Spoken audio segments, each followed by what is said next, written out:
seems a damn genius lately. TikTok talking, late night TV. There's still so much that I have yet to know.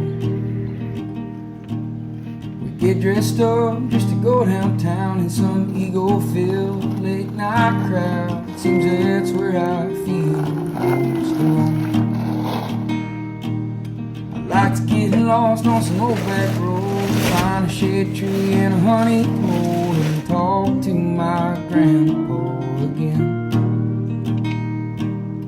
I see God in everything, trees and pain and nights in spring. So why do I still long for a home? Found out that fence is electric today.